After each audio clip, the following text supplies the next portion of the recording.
Pembacaan pada pagi hari ini diambil dalam Injil Matius, pasal 26, ayat 36 hingga 56.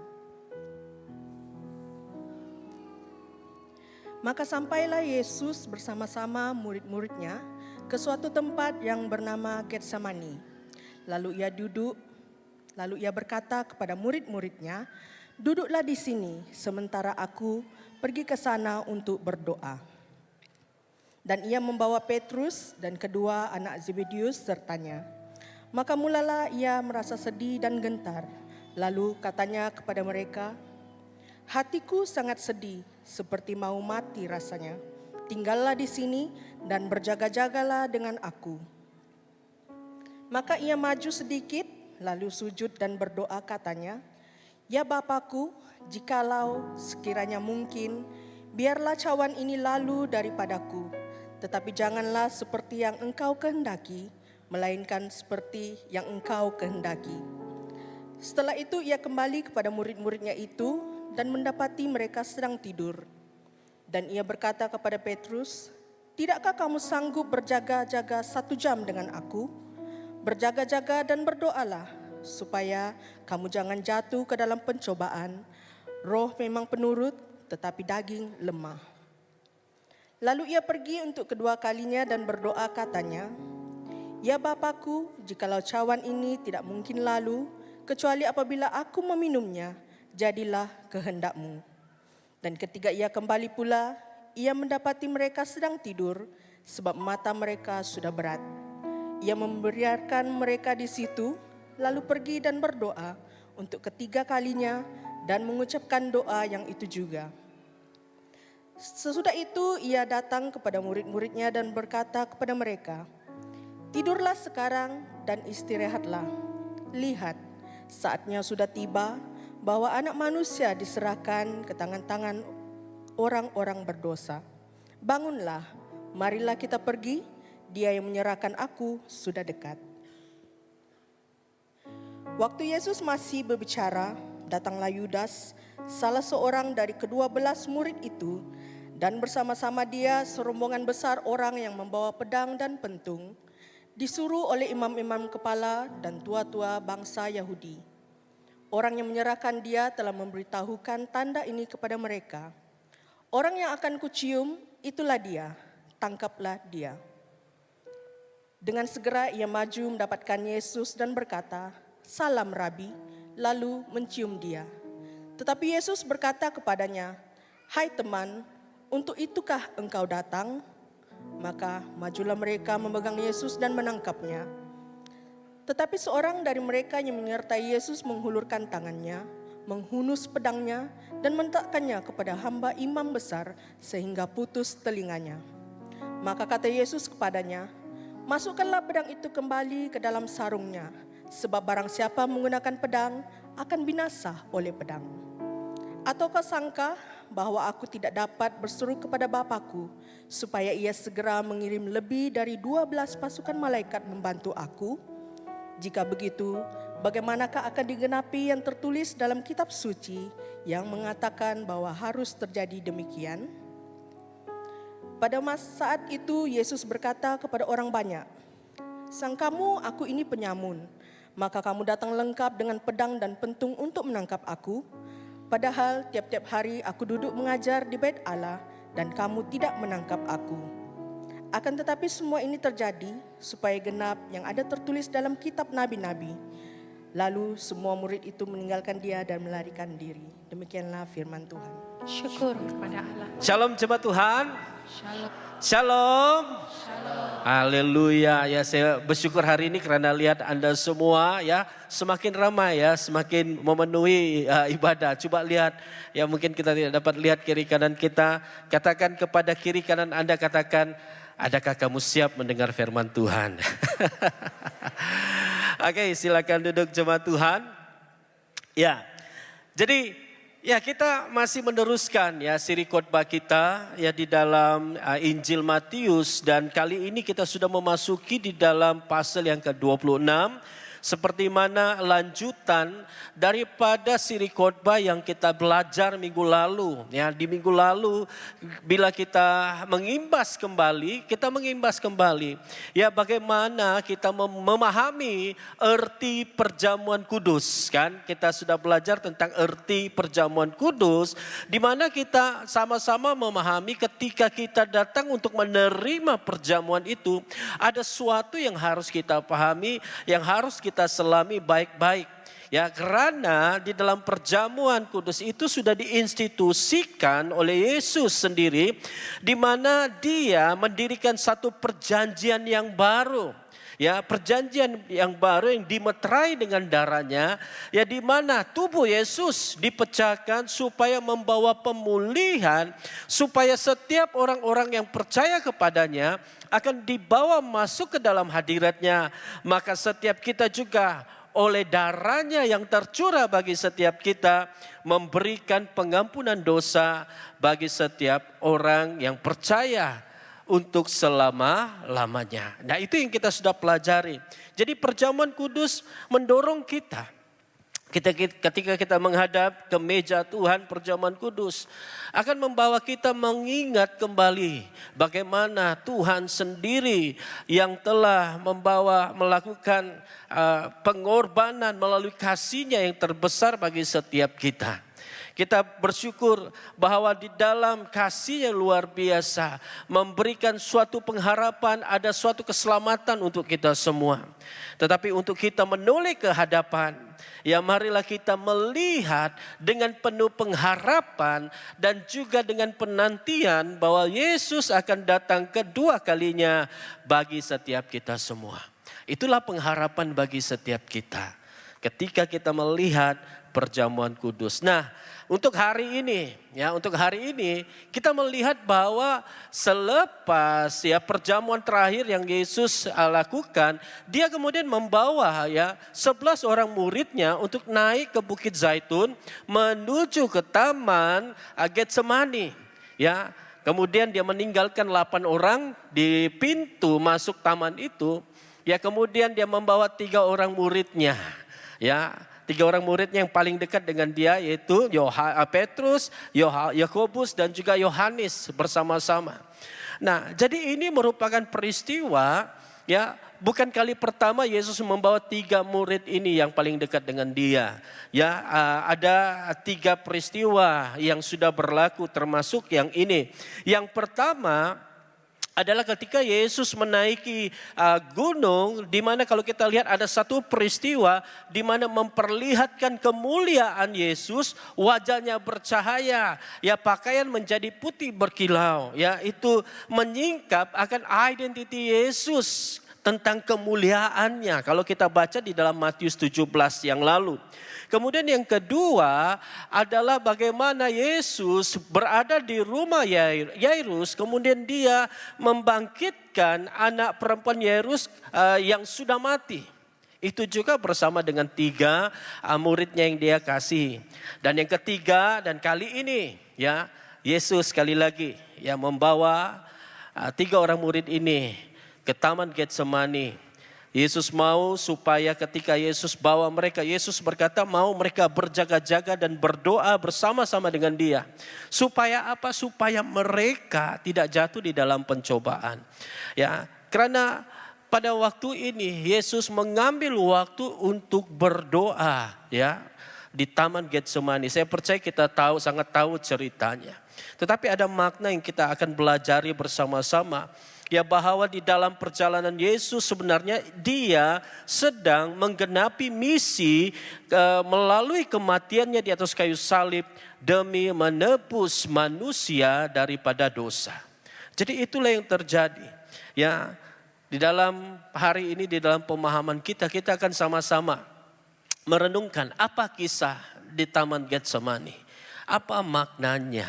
Ya, karena kita sudah belajar arti perjamuan kudus dan bagaimana peristiwa di Taman Getsemani. Kita selalu nyanyi di Taman Getsemani, ya, selalu kita dengar lagu kan. Tetapi adakah kita benar-benar mengerti waktu ya ketika Yesus berada di Taman Getsemani? Nah, kalau kita melihat makna apa perkataan Getsemani, Getsemani adalah tempat memeras minyak zaitun. Sama-sama katakan minyak zaitun. Ya, bahasa Torajannya olive oil. Ya, olive oil, ya. Jadi minyak zaitun ini ya di sana di mana tempat untuk diproses. Biasanya proses untuk menghasilkan minyak ini dia ada 4 peringkat. Nah, peringkat pertama ya ketika ianya diproses maksudnya untuk mengeluarkan minyaknya, yang pertama itu hasilnya akan dipanggil sebagai minyak darah. Saya pun cari-cari adakah istilah lain selain minyak darah? Ya saya tidak temukan. Ya paling dekat pun murni, ya minyak yang murni dan itu disebut sebagai virgin oil. Ya jadi saya terimalah maknanya. Maksudnya itulah yang pertama ketika peringkat pertama pemerasan minyak zaitun ini. Yang kedua, apabila diperas lagi, hasil yang kedua itu biasanya digunakan untuk masak, yaitu minyak masak. Dan perahan yang ketiga itu adalah untuk minyak lampu, ya, lampu minyak. Oke. Kemudian yang keempat adalah minyak untuk pembersihan. Nah, jadi melalui 4 proses ini menyatakan bahwa di dalam proses pemerasan ini semakin beban yang semakin berat ya, kemudian di sanalah menggambarkan bagaimana bahwa ianya sampai benar-benar memeras sesuatu itu untuk mendapatkan suatu hasil. Ya, jadi di dalam jika kita melihat gambaran di Taman Getsemani ya, di mana kita dapat melihat bahwa pada detik itulah Yesus benar-benar rasa seperti diperas, seperti ditekan. Karena dia berhadapan dengan emosi, mental, rohani, bahkan fizikalnya. Karena dia sadar bahwa waktunya sudah semakin hampir kepada penyalibannya. Beberapa jam lagi dia sudah tahu bahwa waktunya akan tiba, bahwa dia akan disalibkan. Dalam arti kata lain bahwa dia akan mati di atas kayu salib bagi memenuhi misinya.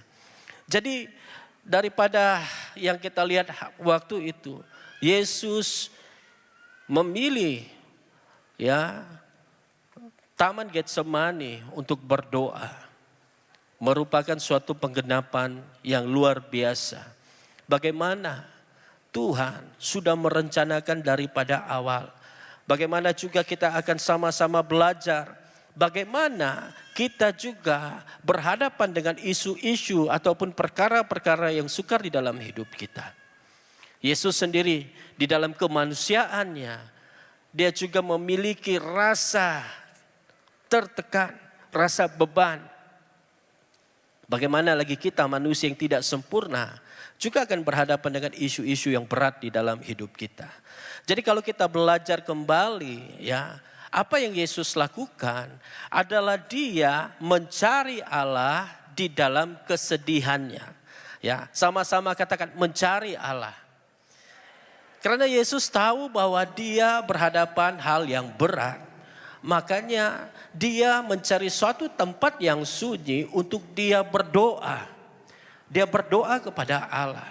Nah, kalau kita baca di ayat yang ke-36 hingga 39, kita boleh baca bersama-sama ya. Boleh bacakan 1 2 3. Maka sampailah Yesus bersama-sama murid-muridnya ke suatu tempat yang bernama Getsemani. Lalu ia berkata kepada murid-muridnya, "Duduklah di sini sementara aku pergi ke sana untuk berdoa." Dan ia membawa Petrus dan kedua anak Zebedius sertanya. Maka mulailah ia merasa sedih dan gentar. Lalu katanya kepada mereka, "Hatiku sangat sedih, seperti mau mati rasanya.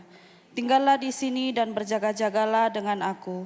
Maka ia maju sedikit lalu sujud dan berdoa. Katanya, "Ya Bapakku, jikalau mungkin, Biarlah cawan ini berlalu daripadaku, tetapi janganlah seperti yang ku kehendaki, melainkan seperti yang Engkau kehendaki.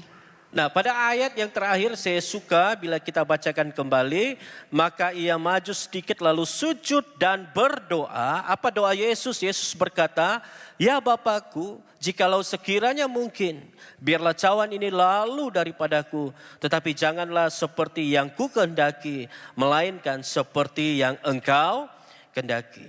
Nah, maksudnya di dalam situasi ini Yesus berhadapan dengan pilihan. Yesus berhadapan dengan pilihan. Kenapa? Di dalam pilihan itu sama ada saya mau mengikut kehendak saya ataupun saya harus mengikut kehendak Tuhan. Kan? Secara kemanusiaan Yesus sadar bahwa ianya ada suatu pilihan. Tetapi bila kita lihat di dalam kehidupan kita juga mempunyai suatu keadaan kita harus memiliki, sama ada kita mau mengikut cara kita atau cara orang lain ataupun cara daripada firman Tuhan untuk memimpin hidup kita. Jadi ada banyak kalau kita lihat dalam raja yang kita lihat ada suatu perbandingan. Karena Yesus ketika dia menghadapi hal yang sukar, dia mengasingkan dirinya. Dia mencari tempat yang sunyi. Jadi di dalam pemahaman, dalam keadaan ini Yesus bukan semakin menjauh daripada Allah, tetapi dia memilih untuk semakin dekat dengan Allah. Ya, kalau kita lihat dalam perbandingan gambar raja ini, ya, ketika kita melihat kesunyian, sepatut bila kita mencari tempat yang sunyi, ialah waktu kita untuk lari ataupun datang kepada Bapa untuk mendapatkan penghiburan, ketenangan maupun kekuatan. Kemudian bila kita mengasingkan diri, ya, biasanya bila kita sebut mengasingkan diri, kita selalunya lari daripada Allah, ya. Maksudnya kita lari, coba mencari jalan untuk lari daripada realiti kehidupan kita. Nah, kemudian ya di dalam tempat yang sunyi juga membawa kepada supaya kita mendapat sokongan ataupun perhatian dan doa daripada orang lain. Kemudian pengasingan selalunya bila kita mengasingkan diri, nah kita selalu menyelesaikan dengan cara kita sendiri. Selalunya bila kita mengasingkan diri, kita tidak mau mendapatkan nasihat daripada orang lain. Kita hanya menurut apa yang kita pikir benar. Dan kita selalu mengasingkan diri. Nah, jadi di dalam kehidupan kita ketika kita berhadapan dengan realiti kehidupan kita pasti membuat keputusan-keputusan yang berbeza. Kita memilih apa pilihan yang kita rasa benar. Nah, ada yang memilih untuk mengasingkan diri. Ya, mengasingkan dirinya supaya menjauhkan daripada segala hal-hal yang boleh mempengaruhi dia. Dia coba menyendiri, dia tidak mau terlibat, ya dia sangat menutup dirinya, ya, dia tidak mau supaya ada orang mendekati dia. Nah, ada orang yang berbuat demikian, ya. Dia tenggelam dengan masalahnya sendiri. Dia tanggung sendiri masalahnya. Ya. Dia tidak mau orang tahu masalahnya. Ada banyak yang demikian.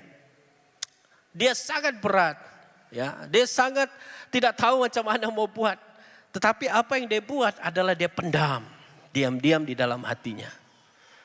Dia apabila berhadapan dengan orang, ya dia senyum sahaja. Tetapi ada kesedihan, ada penderitaan di dalam hidupnya.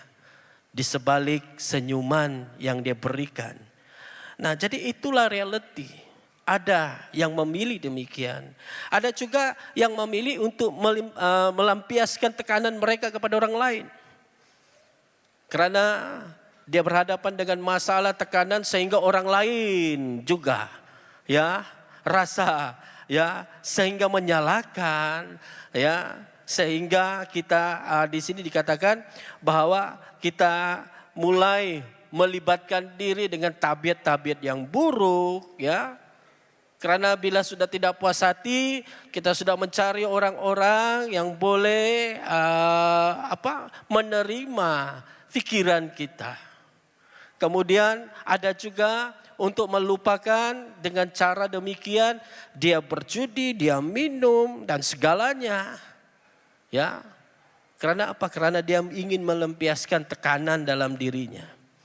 Nah, dalam pilihan-pilihan demikian sebenarnya kita memberi ruang kepada si iblis untuk menindas ataupun memperhambakan kita. Apabila kita menutup diri kita diam-diam, si iblis mula berbisik kepada kita, tidak ada jalan lain. Tidak ada pengampunan untuk kamu. Hidup kamu sia-sia. Akhirnya orang yang demikian mengambil keputusan untuk mengakhiri hidupnya. Ya. Apabila orang yang melampiaskan kemarahannya, juga si iblis juga mainkan peranan. Dia mulai menghasut, dia mulai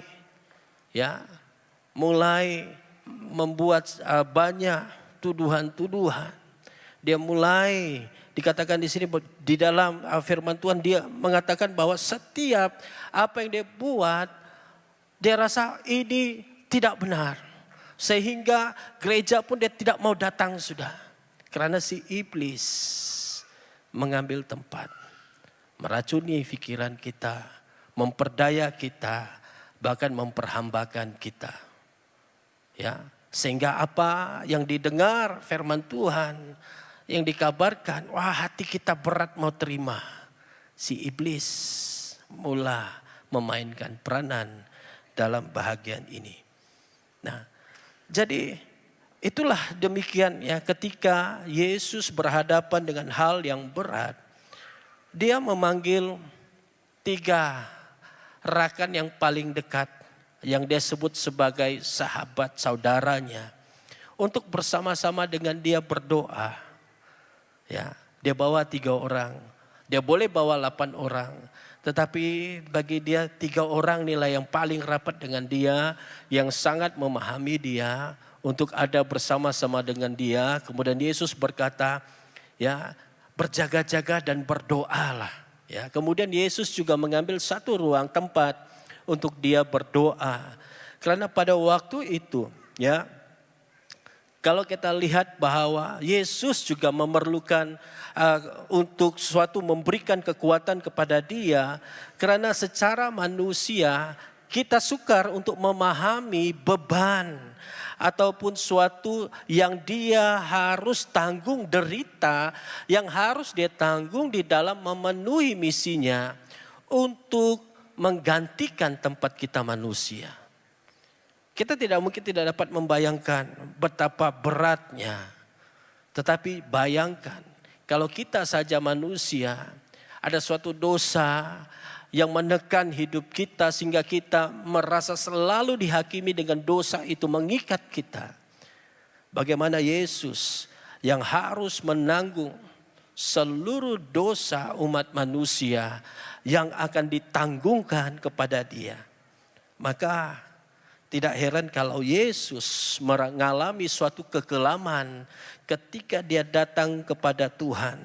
Karena dia tahu pada waktu itu adalah suatu waktu yang sangat berat, bahwa tidak mampu untuk ditanggung menurut pikiran dan tubuh manusia. Nah, tetapi bila kita lihat bahagian ini, kita dapat melihat bahwa ada satu sisi aspek kemanusiaan Yesus, bahwa dia juga tidak terlepas dari rasa derita ataupun menanggung tekanan daripada suatu yang berat untuk dia tanggung. Maka Yesus memilih untuk bersendirian.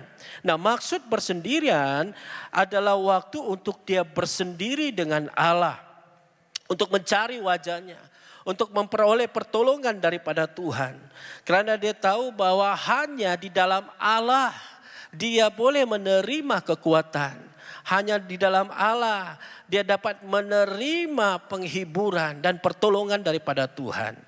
Oleh itu ketika Yesus tahu dia akan berhadapan dengan hal-hal yang berat untuk ditanggung, perkara yang pertama adalah dia datang kepada Tuhan. Ya. Jadi demikian di dalam hidup kita. Apa hal yang pertama? Apa hal yang pertama ketika kita berhadapan dengan hal-hal yang berat? Adakah kita datang kepada Tuhan, mencari Tuhan, menyediakan waktu yang sunyi bersama dengan Tuhan, mendengar suara daripada Tuhan, atau kita mendengar suara daripada dunia ini, suara ataupun nasihat-nasihat daripada orang di dunia ini. Tetapi adakah kita kembali mencari Tuhan, kembali kepada Tuhan, menyediakan telinga kita untuk Tuhan, menyediakan hati kita untuk Tuhan. Demikian Yesus sendiri sudah memberikan suatu teladan yang baik, bahwa ketika dia memberikan ruang untuk dirinya, sebenarnya dia meletakkan suatu ruang untuk dia mulai menilai kembali, mulai menilai akan panggilan, akan tujuan, akan misi yang Tuhan sudah berikan kepada dia. Demikian dengan kita semua. Waktu yang sunyi untuk kita datang di hadapan Tuhan adalah waktu yang terbaik. Karena itulah yang dikehendaki oleh Allah. Supaya kita datang di hadapan Tuhan dengan hati yang ikhlas dan penuh pertobatan. Kita harus mempunyai waktu. Waktu untuk bersama dengan Tuhan. Tuhan mau supaya kita selalu mempunyai waktu untuk menyelidiki hidup kita. Menyelidiki panggilan Tuhan. Menyelidiki dengan segala apa yang kita lakukan untuk Tuhan. Mungkin kita rasa inilah yang ingin kita lakukan. Tetapi kita kembali, adakah ini yang Tuhan ingin kita lakukan? Adakah ianya mudah? Menurut pikiran mungkin kita rasa berat. Tetapi adakah itu yang Tuhan inginkan? Jadi demikian. Kita harus kembali kepada kebenaran firman Tuhan. Teladan yang Yesus berikan kepada kita, bahwa di dalam saat-saat hidupnya yang paling sukar, dia mengambil waktu untuk datang kepada Tuhan. Hari ini, apakah yang membebankan hatimu? Apakah yang menjadi kekhawatiranmu, menjadi kebimbanganmu? Menjadi halangan di dalam hidupmu.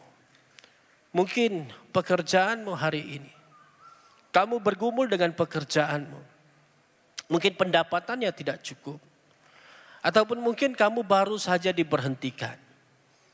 Ataupun kamu bergumul bahwa pekerjaanmu menghalang hidupmu untuk mendekat kepada Tuhan.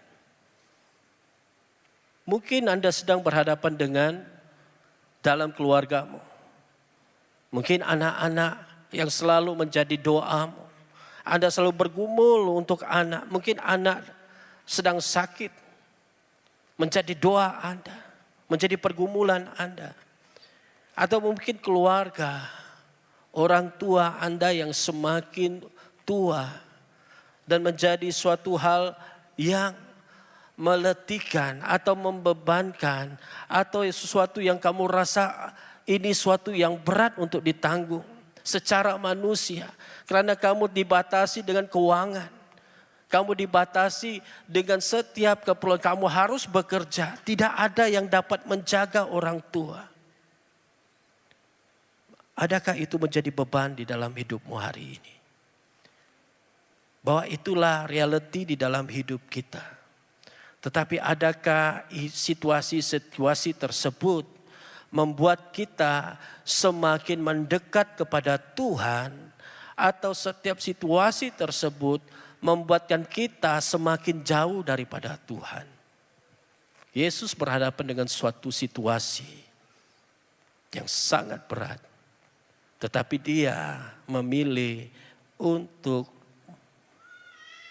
semakin mendekat kepada Tuhan. Kita semua, anak-anak muda, jika kamu bimbang tentang masa depanmu, mendekatlah kepada Tuhan.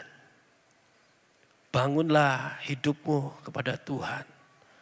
Bangunlah sikap hati, telinga, mata rohani yang peka kepada kehendak Tuhan. Karena itulah yang Tuhan inginkan. Karena realiti di dalam hidup kita, bahwa kita tidak terlepas daripada beban di dalam dunia ini. Tidak terlepas daripada kesusahan daripada dunia ini. Tidak terlepas dari sakit penyakit daripada dunia ini yang semuanya adalah sementara. Tetapi adakah kita memilih untuk mendekat kepada Tuhan, mencari Tuhan, meletakkan waktu yang sunyi untuk kita meluahkan segala isi hati kita kepada Tuhan. Ya. Di dalam hidup kita mungkin bila kamu semakin dibebani dengan masalah, mungkin sampai tahap Anda sudah mulai berkata kepada pemimpin sel Anda, mungkin kamu sudah berkata, sorry pemimpin, ya saya ada masalah sedemikian, saya punya masalah ini dan ini dan ini. Bolehkah ya saya perlu rehat, ya saya perlukan masa untuk rehat. Ya saya tidak dapat untuk ini dan sebagainya. Karena tekanan yang kamu alami. Tetapi Tuhan mengingatkan kita, memanggil kita, firman Tuhan mengingatkan kita. Janganlah beban sehingga itu menghalangi kerinduanmu. Carilah cara supaya Anda boleh semakin dekat sama Tuhan. Kalau masalah itu menindih hidupmu, tetapi bangunlah, carilah cara supaya bagaimana kita tetap dekat sama Tuhan. Ya, jangan biarkan masalah atau beban atau kesukaran ataupun setiap benteng-benteng dalam hidupmu menghalang hidupmu mendekat kepada Tuhan. Karena di sini firman Tuhan menginginkan kita supaya kita mendapatkan pertolongan.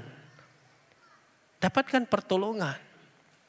Kalau Anda perlukan sokongan dalam situasi yang kamu alami, setidaknya kongsikanlah bebanmu itu kepada orang-orang yang dapat menolong untuk berdoa bersama. Yesus membawa 3 orang muridnya bersama-sama. Dia minta supaya mereka juga turut berdoa. Apapun kesukaranmu, jangan lupakan Tuhan. Tuhan mau supaya kita mulai mengambil waktu untuk kongsikan. Tidak salah. Tetapi itulah yang perlu supaya ya kita dapat membantu, kita dapat memberi dorongan, kita dapat memberi kekuatan.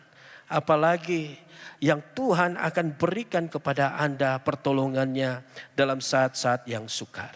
Nah yang kedua, ya ketika kita berhadapan ya di dalam kesukaran, yang kedua adalah memperoleh kekuatan dalam kelemahan. Nah kalau kita lihat di dalam ayat yang ke-40 hingga ayat yang ke-46, dan mungkin saya minta boleh dibacakan bersama-sama jemaat Tuhan. Ayat yang ke-40 hingga ayat yang ke-46, 1, 2, 3. Setelah itu ia kembali kepada murid-muridnya itu dan mendapati mereka sedang tidur. Dan ia berkata kepada Petrus, "Tidakkah kamu sanggup berjaga-jaga 1 jam dengan aku? Berjaga-jagalah dan berdoalah supaya kamu jangan jatuh ke dalam pencobaan. Roh memang penurut tetapi daging lemah." Lalu ia pergi untuk kedua kalinya dan berdoa, katanya, "Ya Bapakku, jikalau cawan ini tidak mungkin lalu, kecuali apabila aku meminumnya, jadilah kehendak-Mu." Dan ketika ia kembali pula, ia mendapati mereka sedang tidur, sebab mata mereka sudah berat. Ia membiarkan mereka di situ, lalu pergi dan berdoa untuk ketiga kalinya, dan mengucapkan doa yang itu juga. Sesudah itu ia datang kepada murid-muridnya dan berkata kepada mereka, "Tidurlah sekarang dan istirahatlah. Lihat, saatnya sudah tiba bahwa Anak Manusia diserahkan ke tangan orang-orang berdosa. Bangunlah, marilah kita pergi. Dia yang menyerahkan aku sudah dekat." Nah daripada firman Tuhan ini kita lihat bahwa Yesus berapa kali dia harus mengejutkan muridnya ketika diminta untuk berdoa bersama. Ya, kalau kita baca ada berapa kali? Ada 3 kali. Nah Yesus berulang-ulang mengingatkan ketika Yesus berdoa, dia kembali lihat, tidur lagi muridnya. Ya, sehingga 3 kali. Ya, jadi di dalam keadaan itu bahwa walaupun 1 jam saja murid-muridnya sudah tidak mampu untuk berdoa bersama-sama. Jadi benarlah ayat firman Tuhan berkata di dalam Matius 26 ayat 41b berkata, nah kita baca sama-sama, sesungguhnya roh mereka memang penurut tetapi daging mereka lemah. Wah, selalunya demikian. Kita ada suatu kerinduan, ya kita semangat ya untuk awalnya kita semangat. Tetapi dikatakan daging kita ini lemah. Keinginan daging kita ini lemah. Cepat saja kita berubah pikiran, semangat sekejap, nanti sudah hilang-hilang ya. Jadi di dalam kehidupan doa demikian. Nah kita bersyukur, saya ambil waktu sebentar. Bahwa kita bersyukur di dalam menara doa kita. Nah kita sedang membangun di dalam menara doa kita. Kita bersyukur bahwa kehadiran di menara doa kita itu semakin bertambah. Ya, semakin bertambah. Namun di dalam beberapa waktu ini ya kehadirannya makin menurun. Adakah api doa kita itu semakin hilang. Dan di menara doa minggu lalu ramai yang berkongsi menara doa kali ini bagus sekali karena ya kita boleh berdoa bersama-sama dengan anak, dengan istri. Ya, kita sama-sama bergandeng tangan, fokus doa kita untuk keluarga. Jadi ada yang bawa keluarganya bersama-sama berdoa. Nah sekarang di gereja Saint Patrick kita coba meluaskan ya di gereja lama kita. Meluaskan menara doa iman kita bahwa supaya menara doa kita tidak hanya di bagian tengah rumah doa gereja Saint Patrick, tetapi tempat New Wing ya sebelah sisinya juga dipenuhi. Ya, jadi kita coba meluaskan ya menara doa kita dengan iman, dengan yakin bahwa kita mau supaya semakin ramai jemaat kita datang berdoa. Ya, kita belajar daripada murid Yesus berdoa 1 jam itu tertidur sudah. Tetapi kita semua jemaat Tuhan, adakah kita juga tertidur di dalam menuju kepada akhir zaman ini? Kita tidak mengambil peluang untuk hadir berdoa bersama-sama. Kita tidak membakar hidup kita dalam kerinduan untuk berdoa. Selalunya kita menyuruh orang, pergilah berdoalah untuk kami. Tidak. Doa adalah tanggung jawab bagi semua orang-orang yang percaya. Karena doa berbicara tentang hubunganmu dengan Tuhan. Kalau Anda tidak suka berdoa, berarti jelas hubunganmu tidak benar dengan Tuhan. Karena doa itu sangat perlu. Doa disifatkan sebagai suatu nafas. Tanpa doa, hidup orang Kristen itu mati. Yesus sendiri mengambil waktu yang terbaik untuk berdoa. Dalam siri khotbah ini kita ada banyak belajar. Yesus selalu berkata pagi-pagi benar. Ya, Yesus sudah keluar untuk berdoa. Karena apa? Karena hubungannya dekat dengan Tuhan. Tidak boleh terputuskan. Tetapi bagaimana kita jemaat Tuhan? Adakah doa menjadi sesuatu yang penting? Ya. Adakah doa menjadi sesuatu yang penting? Mari sama-sama kita datang berdoa. Saya mendorong jemaat Tuhan, ambil waktu untuk berdoa. Mari datang, luangkan waktumu. Kalau Tuhan sudah berkati kamu dengan kendaraan, saya rasa tidak ada masalah untuk kamu dapat datang berdoa bersama.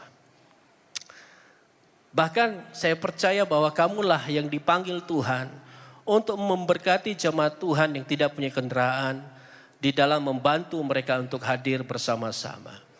Saya sangat diberkati bila mendengar ada jemaat kita yang menumpangkan kendaraannya supaya dia boleh membawa ya jemaat kita yang lain untuk datang di menara doa. Itu sikap yang berkenan sama Tuhan. Karena dia percaya bahwa ketika dia melayani Tuhan, mungkin dia tidak melayani di depan pentas. Tetapi saat dari rumah dia sudah mulai menyenangkan hati Tuhan. Karena apa? Karena dia percaya bahwa apa yang dia terima itu berkat daripada Tuhan. Itulah yang dikatakan Wedan sebentar tadi. Berbahagialah orang yang memberi daripada orang yang menerima. Orang yang memberi adalah orang yang sudah menikmati kelimpahan Tuhan. Maka dia tidak putus-putus untuk memberi. Berbalik kepada orang yang menerima, sudah diberkati, hanya simpan untuk diri sendiri. Tetapi tidak mengalami kelimpahan daripada Tuhan.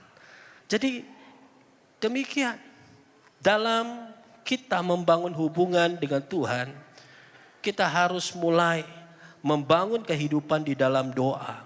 Yesus membawa murid-muridnya ya untuk berdoa bersama-sama, bukan karena Yesus takut akan kematian.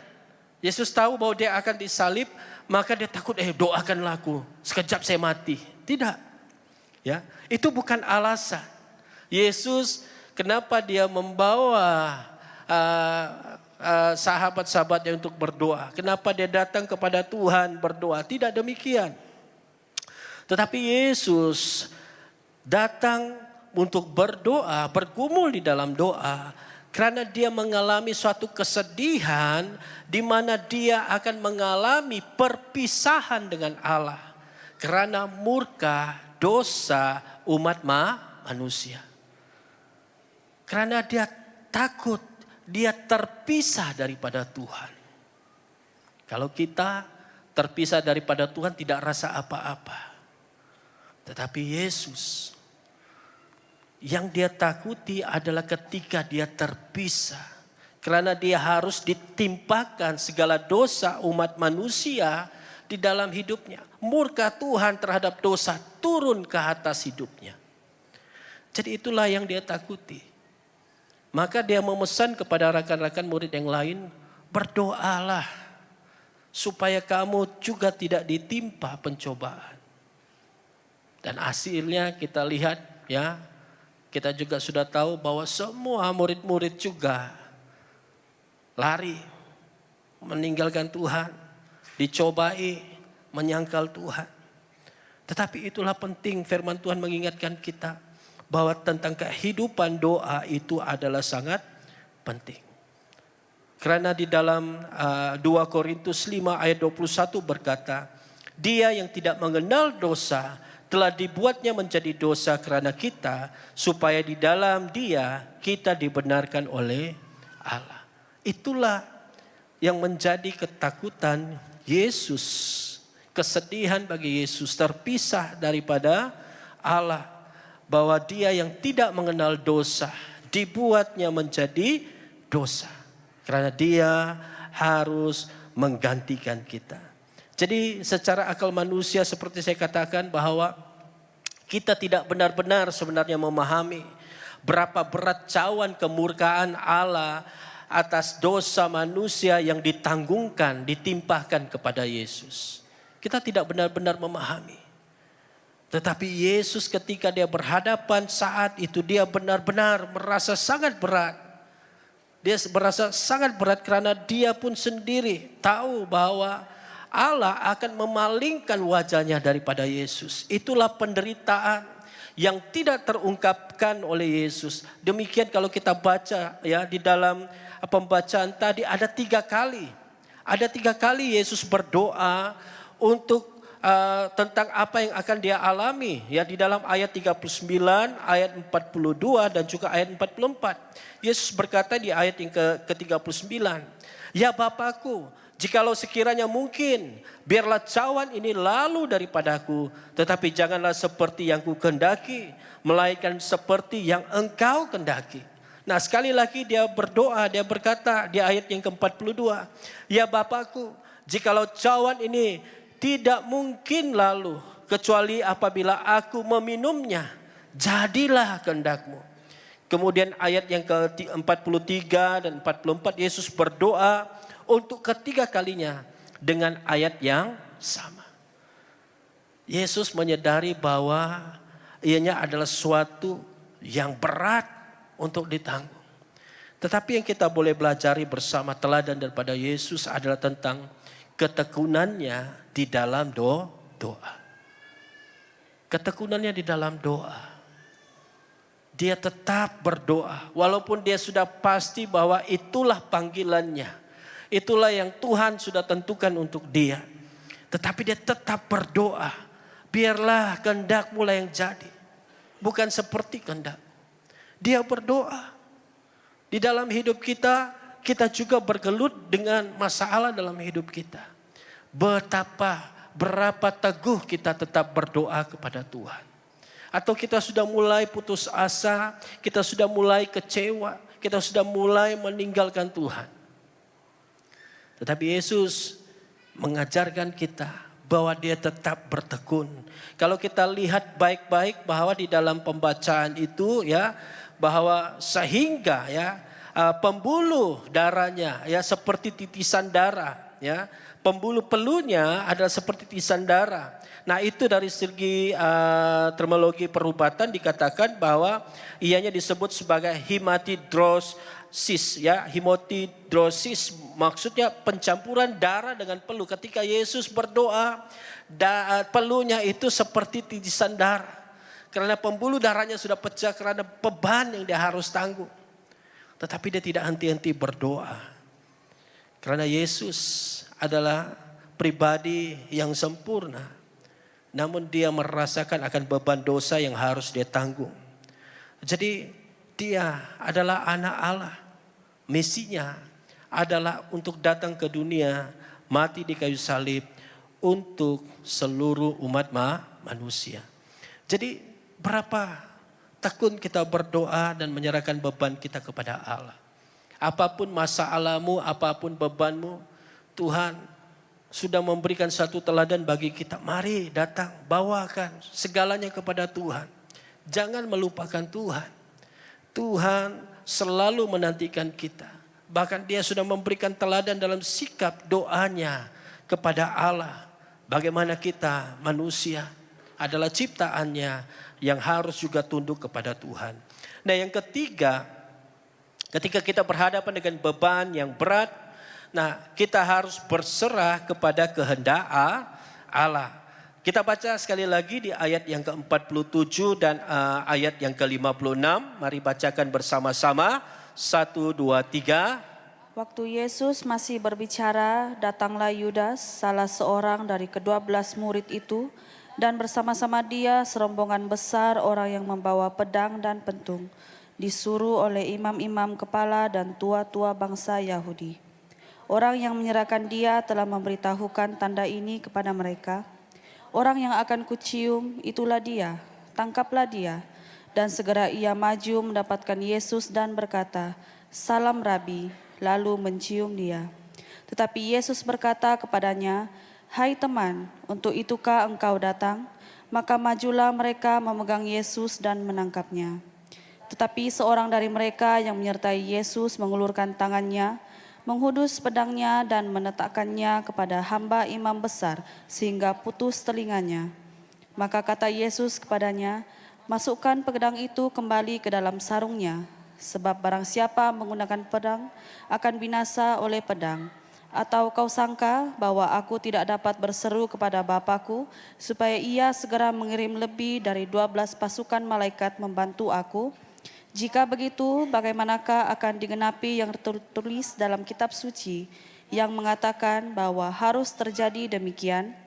Pada saat itu Yesus berkata kepada orang banyak, "Sangkamu aku ini penyamun, maka kamu datang tangkap dengan pedang dan pentung untuk menangkap aku? Padahal tiap-tiap hari aku duduk mengajar di bait Allah dan kamu tidak menangkap aku. Akan tetapi semua ini terjadi supaya genap yang ada tertulis dalam kitab nabi-nabi."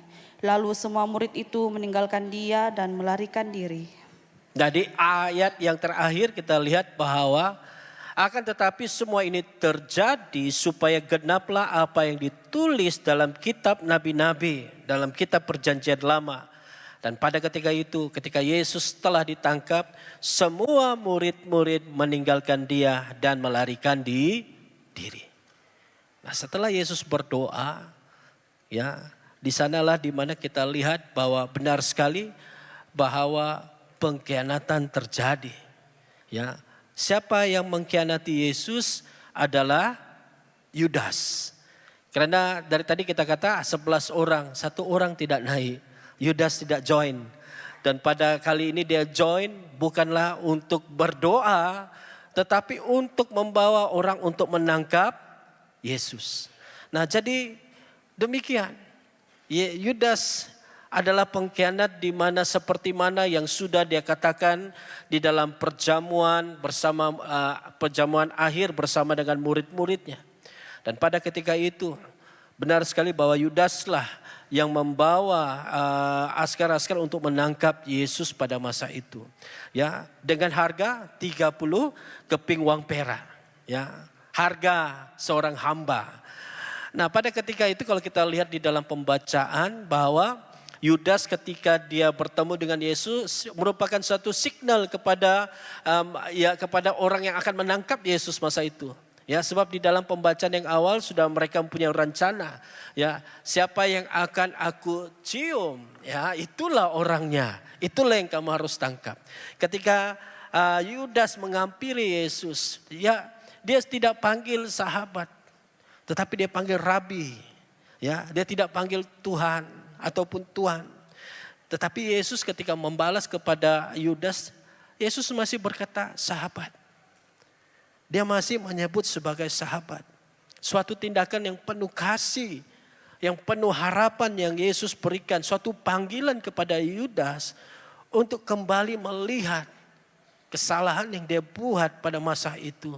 Bahwa dialah yang mengkhianati Yesus. Ada suatu panggilan bahwa Yesus mau supaya Yudas kembali kepada Tuhan. Kalau kita lihat di dalam akhir daripada Injil, kita dapati akhir hidup Yudas bahwa dia tidak memilih untuk bertobat. Tetapi dia memilih untuk apa? Gantungkan dirinya. Karena apa? Karena dia tidak datang kepada Tuhan. Nah, jadi di dalam bahagian ini sebenarnya Yesus sudah berkali-kali memberi ruang kepada Yudas supaya dia datang dengan penuh pertobatan. Nah, kalau dia waktu bersama-sama dengan Yesus semasa perjamuan yang terakhir, Yesus sudah sebenarnya memberi ruang, ada seorang yang akan mengkhianati aku. Nah, demikian juga ketika Yesus membasuh kaki Yudas juga demikian. Dan pada ciuman pengkhianatan juga terjadi. Ya, pada kehidupan Yudas, Yesus sebenarnya memberi ruang ya kepada Yudas untuk bertobat. Tetapi kita tahu bahwa di dalam semuanya itu bahwa ianya terjadi ya seperti mana yang telah dinubuatkan di dalam kitab nabi. Maksudnya semua itu sudah tertulis dan itu semua terjadi seperti mana yang sudah direncanakan Allah untuk membawa keselamatan kepada semua manusia. Tetapi daripada kisah yang kita lihat ya, yang dituliskan di sini, bahwa ketika Yesus ditangkap, Yesus tidak melawan. Bahkan dia suruh jangan keluarkan pedangmu. Ya, saya ini bukan penjenayah yang harus diusung, ditangkap dan sebagainya. Yesus sendiri berkata setiap hari aku di bait Allah untuk ya menyampaikan firman Tuhan. Tapi kamu tidak menangkap aku. Tapi saat ini kamu memperlakukan aku seperti penjenayah. Ya, jadi Yesus sebenarnya pada bahagian itu dia sudah mempersiapkan dirinya untuk masuk kepada rancangan kehendak Allah di dalam hidupnya. Maksudnya di sini bahwa Yesus benar-benar sadar bahwa seperti mana yang dia katakan, bukan kehendakkulah yang jadi, melainkan kehendakmulah yang jadi. Yesus menyerahkan bahwa saya hanya menyerahkan apa yang Tuhan sudah rancangkan bagi hidupku. Dia hanya menyerahkan hidupnya kepada Tuhan. Di dalam hidup kita demikian juga. hal yang sulit kita alami bukanlah suatu alasan untuk kita memberikan alasan demi alasan. Jika kamu berhadapan dengan masalah, pekerjaan yang harus kamu lakukan, lakukannya dengan hati yang tulus di hadapan Tuhan. Lakukannya dengan hati yang benar. Jangan jadikan ianya sebagai alasan untuk hidup kita. Ketika kita berhadapan dengan saat sulit, kita harus memberi perhatian kepada orang tua kita. Lakukanlah dengan baik. Perhatikanlah dengan baik. Lakukanlah dengan segenap hati.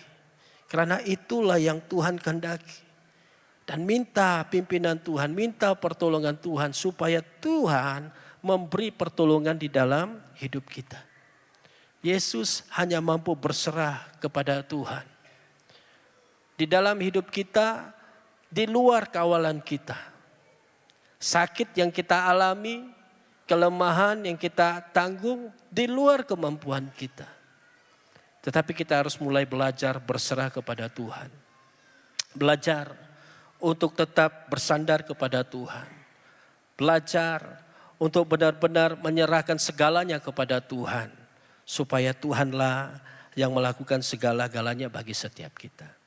Bagi kesimpulan khotbah hari ini, apa yang berlaku di Taman Getsemani sebenarnya membawa kita mengerti bahwa Tuhan Allah itu tersedia menantikan kita. Tetapi sejauh mana kita rela datang mendekat kepada Tuhan di dalam hidup kita. Sejauh mana kita melihat masalah itu. Adakah masalah itu menjadi penghalang kita kepada Tuhan? Atau masalah itulah yang akan menjadikan pemangkin bagi hidup kita semakin mendekat sama Tuhan. Karena itulah yang Tuhan mau. Mari kita meletakkan fokus kita kembali kepada Tuhan. Masalah akan silih berganti terjadi di dalam hidup kita. Tetapi bagaimanakah kita berhadapan dengan masalah-masalah dalam hidup kita? Adakah kita akan semakin tekun berdoa? Adakah kita mulai menyerahkan dan bersandar sepenuhnya kepada Tuhan dalam hidup kita? Karena itulah suatu pilihan yang kita harus pilih hari ini. Adakah kita semakin mendekat atau semakin menjauh daripada Tuhan? Adakah hati kita semakin dipenuhi dengan kebencian? Atau hati kita dipenuhi dengan damai sejahtera? Sehingga kita merelakan segalanya dan kita bersandar kepada pertolongan dan campur tangan Tuhan di dalam hidup kita. Karena ianya adalah pilihan untuk kita hari ini. Apakah yang kita pilih? Adakah kita memilih untuk mendengar suara Tuhan? Atau kita meletakkan diri kita di posisi untuk mudah diperdaya, untuk mudah digoda, untuk mudah ditipu oleh si iblis. Mari kita berdiri bersama-sama.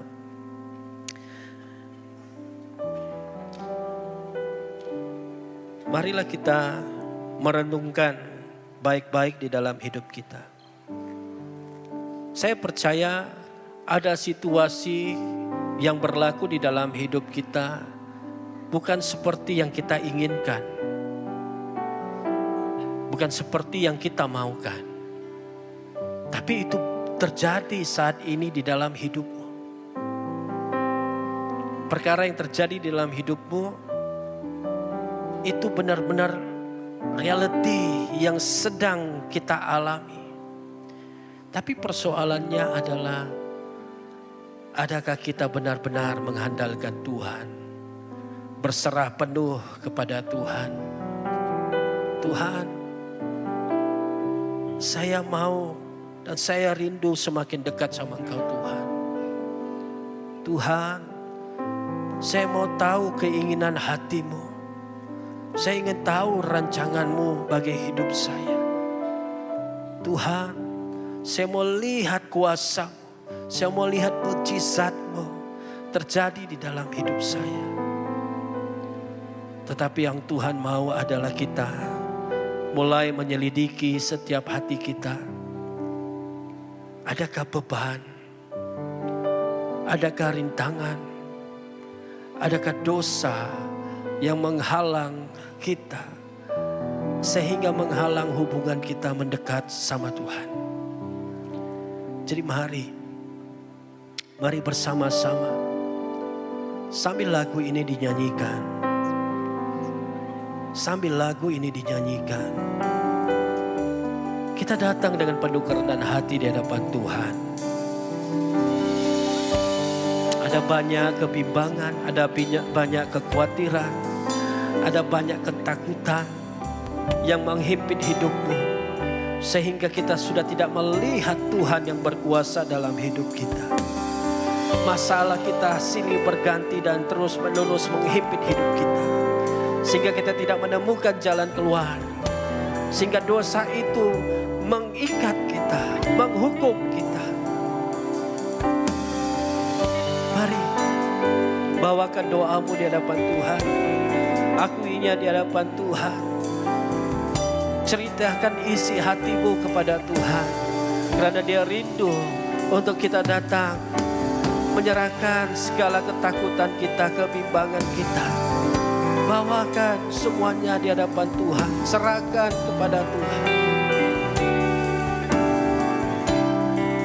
Mari berdoa. Dalam sesat Bawa doamu di hadapan ku Tuhan. mencari wajah, Dengan tangan yang terangkat, bersujud dengan hati yang penuh kerendahan, pandanglah salib Yesus.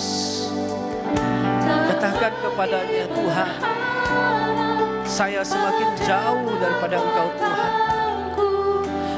Saya sudah semakin bergantung dengan pengertian saya. Saya bergantung dengan kehendak saya dan bukan kehendak-Mu Tuhan. Saya berdoa Tuhan, ini kerinduan saya untuk semakin dibangun di dalam Engkau. Apapun ketakutanmu hari ini, apapun kesukaranmu hari ini, mari bawakan di hadapan Tuhan. Berdoalah kepada Dia. Dia rabas, dia rabaya, rabaya, rabaya, rabaya, rabaya, rabasata. Dia rabaya, rabaya, rabaya, rabaya, rabaya. Dia rabas, dia rabasata. Dia rabaya, rabaya, rabaya, rabaya. Dia da rabaya, rabaya, rabaya. Dia rabas, dia rabasata. Dia rabas, dia rabasata. Dia rabasata. Dia rabas, dia rabasata. Dia rabaya, rabaya, rabaya, rabaya, rabaya. Bapa saat ini Tuhan, kami percaya Engkaulah sandaran hidup kami. Kami percaya Tuhan Bapa, Engkaulah yang menjadi gunung batu, menjadi pertolongan bagi setiap kami. Engkaulah yang menghidupkan kami semua. Saat ini Tuhan, kami tidak terlepas dengan beban dunia ini yang sementara. Kami tidak terlepas daripada kejahatan dunia ini. Kami tidak terlepas daripada godaan dunia ini. Sehingga kami dihimpit Tuhan. Sehingga kami merasa tertekan. Kami rasa dibebani dosa di dalam hidup kami Tuhan. Ampuni kami Tuhan.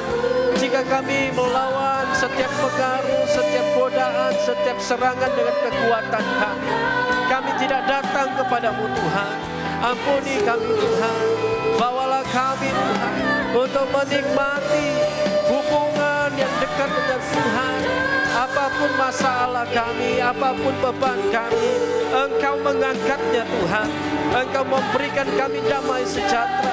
Engkau memberikan kami sukacita. Sehingga kami dapat melihat campur tangan Tuhan, pertolongan Tuhan di dalam hidup kami. Bapa kami berdoa, di dalam kami melalui hidup kami. Kami juga percaya bahwa Engkau Tuhan yang memimpin setiap langkah kami. Engkau Tuhan yang berjalan bersama dengan kami.